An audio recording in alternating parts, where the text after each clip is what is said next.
wabarakatuh. Waalaikumsalam. Ini kami akan menjelaskan mengenai isu yang ada di Pemprov DKI terkait dengan bijak kelola sampah untuk menyongsong Jakarta Kota Global.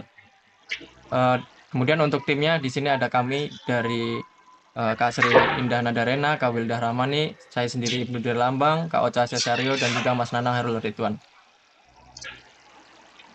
Sebelumnya, mengapa kami memilih isu ini? Karena dari beberapa isu yang ada, seperti ancaman kerusakan ekosistem sungai akibat ikan sapu-sapu, krisis hunian perkotaan di DKI Jakarta, sampah DKI Jakarta, dan masa depan Bantar Gebang, dan juga nilai tukar rupiah melemah. Dari keempat masalah tersebut, kami melakukan analisa teknik menggunakan APKL, di mana dari unsur APKL tersebut, sampah DKI Jakarta dan masa depan Bantar Gebang memiliki total jumlah yang tertinggi peringkat satu, sehingga di sini kami mengambil isu sampah DKI Jakarta dan masa depan Bantar Gebang. Kemudian selanjutnya akan dijelaskan oleh Kak Indah. Untuk keterkaitan isu dengan manajemen ASN, di sini ada perencanaan SDM, pengembangan kompetensi, penilaian kerja, penegakan disiplin dan etika. Selanjutnya,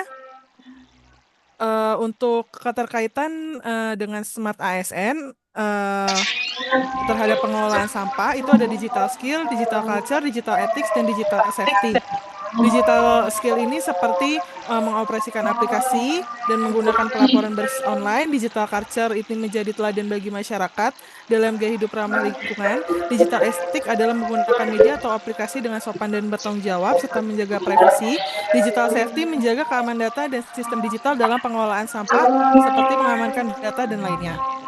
Eh, Selanjutnya,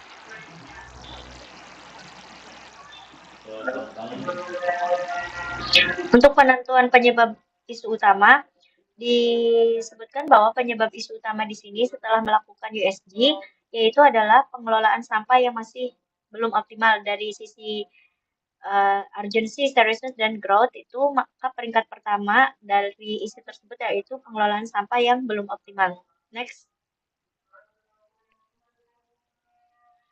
Ini adalah gambaran akar penyebab permasalahan di sampah di DKI Jakarta dengan menggunakan diagram fishbone, di mana kita sudah menentukan beberapa komponen yaitu method, machine, man, environment, material, dan manajemen. Di mana dari 6 komponen ini terdapat komponen-komponen yang lain, dan yang paling menjadi akar penyebab daripada itu semua adalah kurangnya kesadaran masyarakat itu sendiri terhadap pengelolaan sampah. Oke, dampak yang bisa kita rasakan apabila tidak diselesaikan, yang pertama adalah meningkatnya volume sampah yang tercampur, yang kedua beban tempat pengolahan sampah semakin tinggi, yang ketiga menurunnya efektivitas program daur ulang, yang keempat meningkatnya pencemaran lingkungan, dan yang terakhir adalah potensi terjadinya banjir semakin tinggi. Lalu solusi next. Lalu solusi yang kita bisa lakukan adalah dengan mengedukasi dan mengkampanyekan lingkungan melalui media sosial. Yang kedua adalah pengadaan tenaga pengolah sampah, digitalisasi tracking pengelolaan sampah, pengadaan alat-alat pemilah sampah, program pemilahan sampah terpadu, penetapan jadwal pengangkutan secara berkala, lalu yang terakhir adalah perbaikan dan penambahan TPS. Next. Berikutnya ada penentuan solusi terpilih dengan metode McNamara yang dimana ada akar permasalahannya kurang kesadaran masyarakat yang solusinya itu program pemilahan sampah terpadu. Dengan lapisan McNamara-nya itu ada efektivitas mendapatkan 5 poin, efisiensi 5 poin, dan kemudahan 5 poin. Jadi total keseluruhan 15 poin dan mendapat peringkat satu dari identifikasi solusi yang tadi dijelaskan Mbak Ocha ya.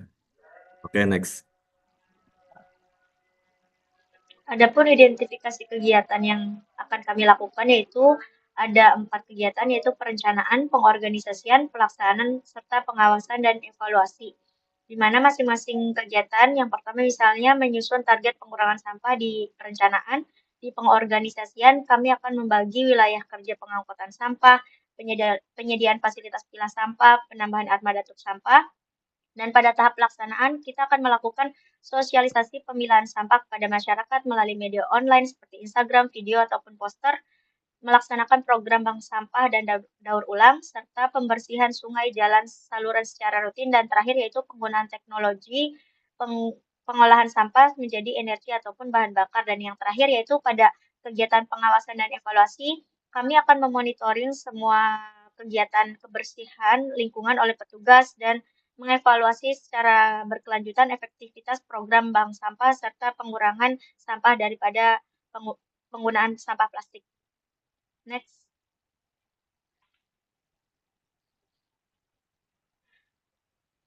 Oke, selanjutnya Mas Ibnu. Kaitan pengelolaan sampah dengan 4 literasi digital juga mencakup digital skill, digital culture, digital ethics, dan digital safety, di mana ASN Dinas Lingkungan Hidup DKI Jakarta juga menggunakan aplikasi sistem digital. Selain itu, pemerintah juga membangun budaya kerja berbasis teknologi data untuk digital culture. Untuk digital ethics, ASN ini harus menyampaikan informasi lingkungan secara benar dan transparan. Lalu di digital safety, sebagai ASN, sistem aplikasi pemerintah juga perlu dilindungi dari peretasan atau penyalahgunaan data. Next.